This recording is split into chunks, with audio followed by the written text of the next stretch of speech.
Christian. Thank you, Your Excellency, for keynoting this meeting.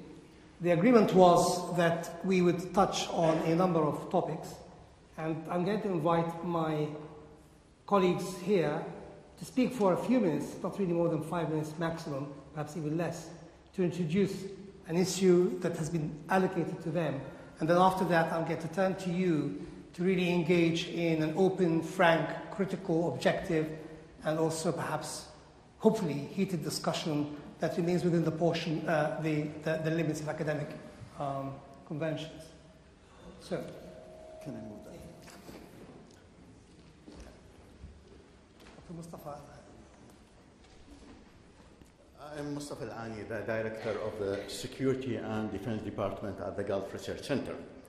Good afternoon for everybody. I'm going to speak about the Gulf and the Arab Spring, the Gulf region and the Arab Spring.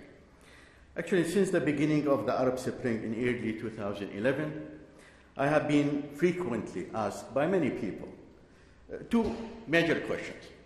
The first, when and why? When the Arab Spring wind going to blow over the Gulf state? It is a matter of time. At that time, everybody thought it was just a few days. Then, with the passing of the time, nothing major happened. The when changed to why. Why Arab Spring is not touching on the Gulf state.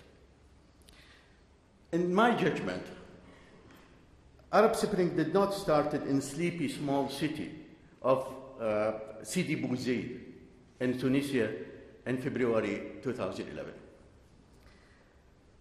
The winds of revolution started in June 2009 in the streets of the Iranian capital, Bahrain, when many hundreds of thousands of people went to the street protesting against the rigging and the manipulation of the Iranian election.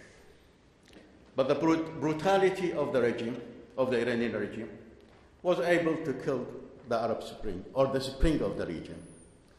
The result was 73 killed, 4,000 arrested, and this was almost the end of the story.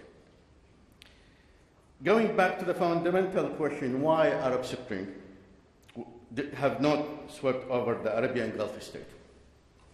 The simple explanation that the Gulf state has different political regime, different economy, different tradition, and people saying, you know, Arab Spring did have nothing to do with Algeria, while Morocco have a problem, Tunisia have a problem, but Algeria remained far away from the Arab Spring. But in my personal judgment, the real issue in this debate, missing one important point, what called legitimacy. Actually, time has proven that Gulf regimes has more legitimacy than all other regimes in the whole region. Legitimacy factor, which goes back to many hundred years. This family ruled this country long before oil and long before, we're talking about 100 years. The second issue is flexibility and adaptability.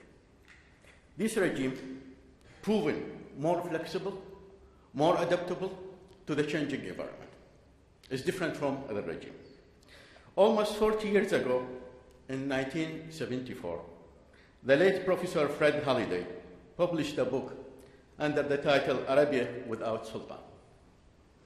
Looking through his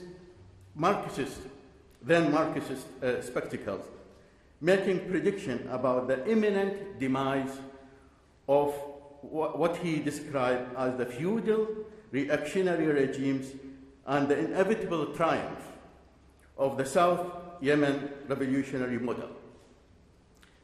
Fred Holliday passed away, South Yemen passed away, and the Sultan is still ruling. Okay. Having said all that, I wish to emphasize the need for fundamental reform in the Gulf region.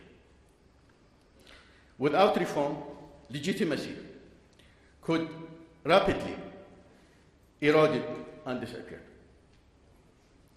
In the summer of 1966, the late King Faisal bin Abdul Aziz was asked by a member of the Western press about his reaction to the wave of revolution and military coups sweeping many parts of the Arab world at that time. We have every country have a revolution. He was specifically asked about the impact of this development on his own country, Saudi Arabia, and whether they could pose a threat to Saudi's government. King Faisal replied without hesitation, "My dear, revolutions can come from a throne, not only from the street. In my judgment, this is the way ahead. We need evolution, not revolution." And what happened in Qatar recently? An organized, civilized transfer of power. It is the way ahead. It is the example of how this regime reacting to changing environment. Thank you very much.